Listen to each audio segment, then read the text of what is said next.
যেদিন অনুসুয়ার বিয়ে হয় সেদিন অনুসুয়ার মা ব্রতিনের মায়ের হাত দুটো ধরে বলেছিল, দিদি, আমার মেয়েটা কোনো রান্না জানে না। প্রথম আপনার রান্নাঘরে হেঁসেল সামলাবে ও। যদি কোনো ভুলচুক হয়ে যায় ওর, নিজ গুণে ক্ষমা করে দেবেন। ব্রতিনের মা পরমা সেন বেশ গাম্ভীর্যের সাথে বলে ওঠেন, দোষটা তো আপনার দিদি। মেয়ে সন্তান হয়ে রান্না শিখবে না, এটা কি কখনো হয়? এতদিনে কি কিছুই শেখাতে পারেননি? প্রেম করার সময় তো মনে রাখতে হতো আপনার মেয়েকে যে বিয়ের পরে রান্নাটাও করতে হবে তাকে। বিবর্ণ মুখে অনুসুয়ার মা বলে উঠলেন, রান্নাঘরে ঢুকতে বলবো কখন বলুন? সারা জীবন তো লেখাপড়া নিয়েই কাটিয়ে গেল। আপনার ছেলে ইঞ্জিনিয়ারিং পড়তে পড়তে কদিন রান্নাঘরে ঢুকেছে বলুন তো? তাহলে আমার মেয়েটাই বা শিখবে কখন হেসেল সামলানো? সেও তো আপনার ছেলের মতোই একজন ইঞ্জিনিয়ার। সে যাই হোক, তবুও আপনার শেখানো উচিত ছিল। ঘরের কাজকর্ম জানলো না কিছুই, অথচ বিয়ে করার কত আগ্রহ মেয়ের। আমি কিছু বললাম না, কারণ আজকালকার ছেলেমেয়েরা তো আর বাবা মায়ের কথা শোনে না। অনুসুয়ার মা কাকলি রায় বুঝলেন যে তিনি ভুল জায়গায় মিনতি করেছেন, তাই আর কথা না বাড়িয়ে অন্য কথা বলে পাশ কাটাতে চাইলেন। অনুসুয়ার বৌভাতের রাতে স্বামী অনুপের কাছে নিজের ভয়টাকে বয়ান করেই ফেললেন কাকুলি। জানো তো, আমার ভীষণ ভয় করছে। ব্রতিনের মা মনে হয় শাশুড়ি হিসেবে ভালো হবেন না। অনুকে তখনই বলেছিলাম যে এত তাড়াতাড়ি বিয়েটা করিস না, কিছুতেই শুনল না। বলল, ব্রতিন বাইরে চলে গেলে আমাকে ওর কাছে যেতে দেবে তো তুমি? তাহলে আর বিয়ে করব না, নচেত বিয়েটা দিয়েই দাও।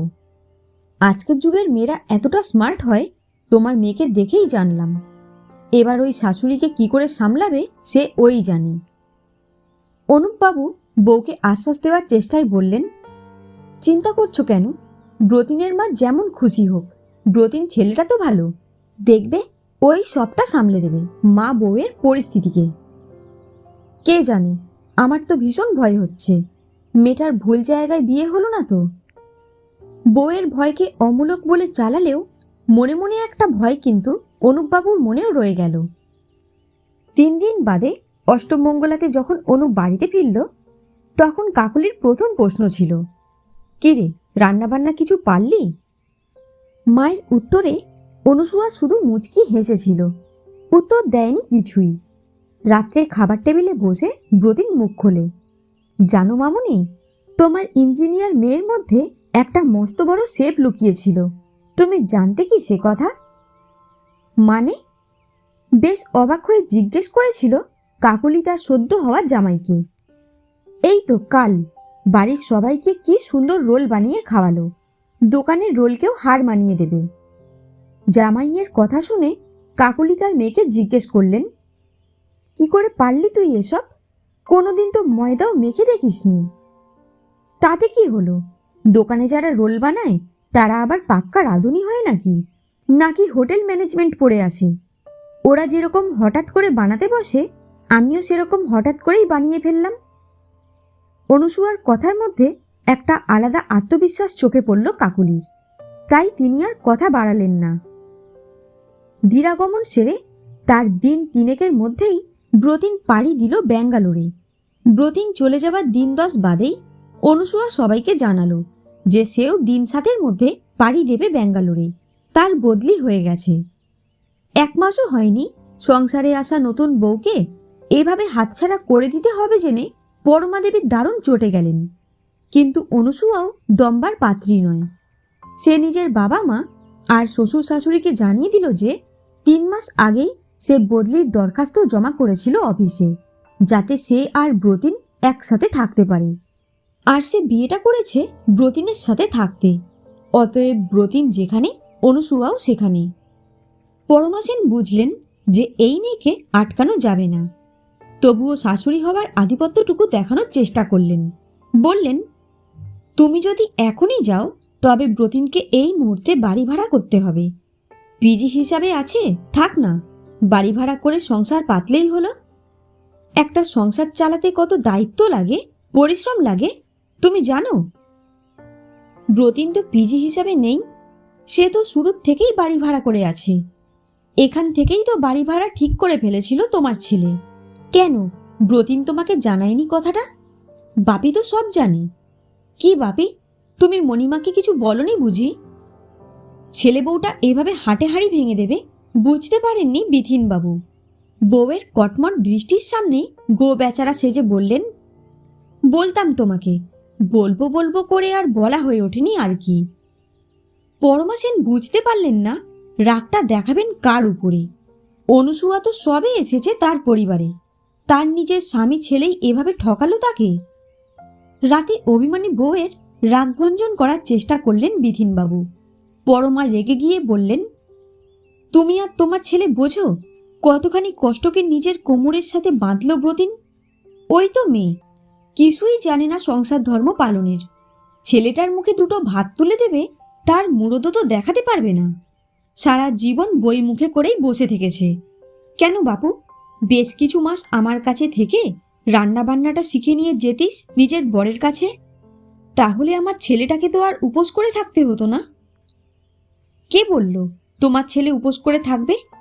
ওরা রান্নার লোক রেখে দেবে, আর দুজনেই তো স্বাবলম্বী।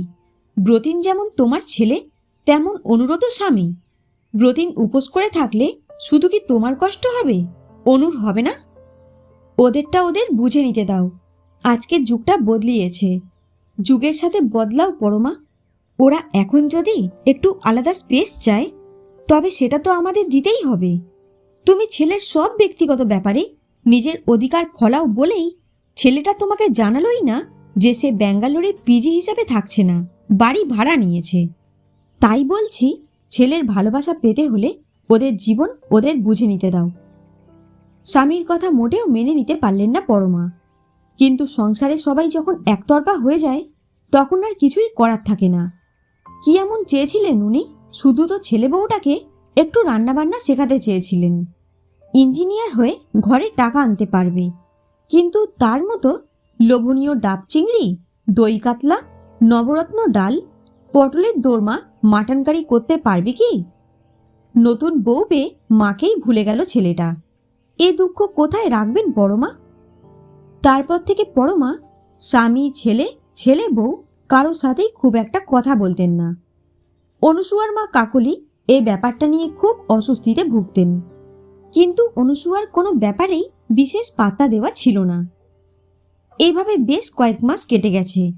পুজোর সময় ব্রতিন অনুসুয়ার কলকাতায় আসার কথা থাকলেও শেষ সময় ব্রতিনের একটা নতুন প্রজেক্ট এসে পড়ায় ওদের কলকাতায় আসাটা বন্ধ হয়ে যায়। বিয়ের প্রথম বছরেই পরিবারের থেকে আলাদা থাকাটা খুবই বিষণ্ণের ব্যাপার হয়ে ওঠে ওদের দুজনের কাছে। তাই ওরা ঠিক করে এবার ওরা দুজনেই দুজনের বাবা মাকে ডেকে নেবে নিজেদের কাছে। যেমন ভাবা তেমন কাজ। অনুসুয়া 4 জনের টিকিট কেটে পাঠিয়ে দিল 2 বাবা মায়ের কাছে। প্রথমটায় পরমা যেতে চাইছিলেন না। বিথিনবাবু বোঝালেন, অনেক তো রাগ করে থাকলে একবার দেখেই আসো না, কেমন করে সংসার করছে তোমার ছেলে আর ছেলের বউ। যদি গন্ডগোল কিছু দেখো তাহলে আচ্ছা করে 2 কথা শুনিয়ে আসবে ওদেরকে। এবার আমি তোমার দলে। স্বামীর কথায় এক প্রকার নিমরাজি হয়েই যাত্রা করলেন পরমা। উদ্দেশ্য অনুসুয়ার সংসারের ময়না তদন্ত করা। এয়ারপোর্টে নেমে 2 বেআই বিয়ান দেখলেন যে তাদের নিয়ে যেতে অনুসুয়া এসেছে। সারা রাস্তা পরমা কোনো কথা বললেন না গাড়িতে।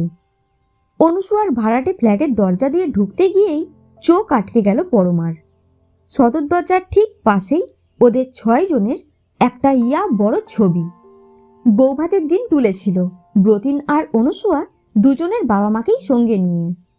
ঘরে ঢুকেই কেমন যেন একটা স্নিগ্ধতা। পুরো বাড়িটা ঘুরিয়ে দেখালো অনু সবাইকে। অনুপবাবু তো বলেই বসলেন, তুই আবার এত সুন্দর করে ঘর সাজাতে পারিস নাকি? কবে শিখলি এসব? না বাবিন, আমি একা কিছু করি না, ব্রতিনেরও প্রচুর ইনভলভমেন্ট আছে এতে। তাই বলি, চাকরি করে আবার এত সুন্দর করে সবকিছু সাজিয়ে রাখা এ তোমার একার কর্ম নয়, মনে মনে বললেন পরমা। তোমরা সবাই ফ্রেশ হয়ে নাও, আমি তোমাদের জন্য লস্যি নিয়ে আসছি। আর বাপি, তোমার জন্য ক্যাপাচিনো রেডি আছে, হাত মুখ ধুয়ে নাও সবাই এক এক করে। অক্টোবর মাসে ব্যাঙ্গালোরে যে খুব গরম থাকে তা নয়, তবে এতটা জার্নি করে এসে ঠান্ডা ঠান্ডা লস্যি খেয়ে প্রাণটা বেশ আরামই পেয়েছে। কাকলি মেয়েকে জিজ্ঞেস করলেন, দইটা বেশ ভালো ছিল, এখানে এত ভালো দই পাওয়া যায় নাকি? দইটা তো কিনিনি মা, বাড়িতে পেতেছি, রোজই পাতি। আমরা দুজনেই রোজ দইটা খাওয়ার চেষ্টা করি, স্বাস্থ্যের জন্য এটুকু খেয়াল রাখতেই হয়। ছেলে বউয়ের কথায় বিষম খাওয়ার মতন অবস্থা পরমার। বাড়িতে দই পেতেছে অনুসুয়া, এসব সে জানে নাকি? লস্যির পরেই চলে এলো ব্রেড অমলেট ও তার সাথে সল্ট অ্যান্ড পেপার চিকেন। চারজনকে খাবারগুলি ডিশে সাজিয়ে দিতে দিতে অনু বলল, তোমাদের আনতে যাব বলে এর চেয়ে আর বেশি কিছু বানাতে পারিনি, তোমরা খেয়ে একটু বিশ্রাম করো, ব্রতিন আর কিছুক্ষণের মধ্যেই এসে পড়বে। পরমা চিকেনটা খেয়ে শুধু জিজ্ঞেস করলেন, এটাও তুমি রেঁধেছ নাকি? হ্যাঁ মণিমা, সকালে অফিস যাওয়ার আগে ব্রতিন ম্যারিনেট করে রেখেছিল, বাকিটা আমি করেছি। তোমরা বসে গল্প করো বা টিভি দেখো, আমি একটু এদিকটা গুছিয়ে আসছি। নারকেল কুড়োতে কুড়োতে শাশুড়ির উদ্দেশ্যে কথাটা ছুড়ে দেয় অনু। তোমার রান্নার লোক নেই? হ্যাঁ আছে তো, আশাদি শুধু অফিস যাওয়ার আগের রান্না আর আমাদের টিফিনটা করে দেয়। রাতের খাবার আমরা দুজনে যে যখন পারি বানিয়ে নিই। আজ আসেনি তোমার রান্নার লোক? না মণিমা, 3 দিন আগে ওর ছেলেটার পা ভেঙে গেছে, তাই দিন কতক ছুটি নিয়েছে ও। তারপরে সন্ধ্যের কিছু পরে ব্রতিন ফিরে এলে 5 জনে মিলে জমিয়ে আড্ডা বসায়। মাঝখানে 2-1 বার বউকে সাহায্য করতে রান্নাঘরে উঠে গিয়েছিল বটে ব্রতিন, তবে অনু ফিরিয়ে দিয়েছে বরকে। রাতে খাবার টেবিলে একসাথে 4 জনকে খেতে দিয়েছে অনু আর ব্রতিন, তাই টেবিলের ঠিক মাঝখানে রাখা আছে একটা ফুলদানি, যাতে কিছু রঙিন অর্কিড রাখা আছে। টেবিলে এক এক করে আসতে থাকা গরম ভাত, নারকেল কোড়া দিয়ে ডাল, গরম গরম বেগুনি, ডাব চিংড়ি, মটন কষা আর জলপাইয়ের চাটনি, সাথে শেষ পাতে পায়েস। এত খাবারের সম্ভার দেখে দুজনের বাবা মাই হাঁ হয়ে গেছেন। এত কিছু রান্না অনু নিজে করেছে, আর প্রত্যেকটার রান্না স্বাদে আহ্লাদে দুর্দান্ত। পরমা দেবী আর থাকতে পারলেন না, উঠে গিয়ে অনুসুয়ার মাথায় হাত রেখে বললেন, এত কিছু কখন শিখলি মা? এ জিনিস হাতে ধরে না শেখালে কি শেখা যায়? কি যে বলো মণিমা, এ আর এমন কি? তোমরা ভুলে গিয়েছিলে বোধহয় যে আমি কেমিক্যাল ইঞ্জিনিয়ার।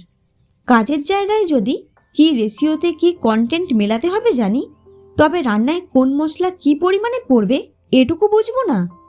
বাকিটা ইউটিউব আছে, সোশ্যাল মিডিয়ায় বিভিন্ন রান্নার গ্রুপ আছে, সেখান থেকেই সাহায্য এসে যায়। তোকে দেখে ভুল ভাঙলো আমার। আমার ধারণা ছিল তোদের মতো এত বিদ্যেধরীরা কখনো হেসেলে কোনো গল্পগাথা তৈরি করতে পারে না, কিন্তু আমি ভুল ছিলাম।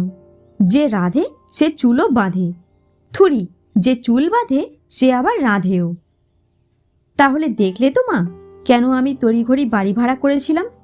পিজিতে থাকলে তোমরা কি আজকের এই আনন্দটা পেতে? পাশ থেকে প্রশ্ন ছুঁড়ে দিল ব্রতিন। ঠিক বলেছিস বাবা। তাহলে স্বীকার করলে তো পরমা যে আমাদের ছেলে বউ লক্ষ্মীমন্ত? মোটেও না, আমার ঘরের বউ দুর্গা, তার 10 হাতে 10 দিক সামলাবার ক্ষমতা রাখে। আর বেশি কথা বাড়িও না তো বাপু, থামো এবার।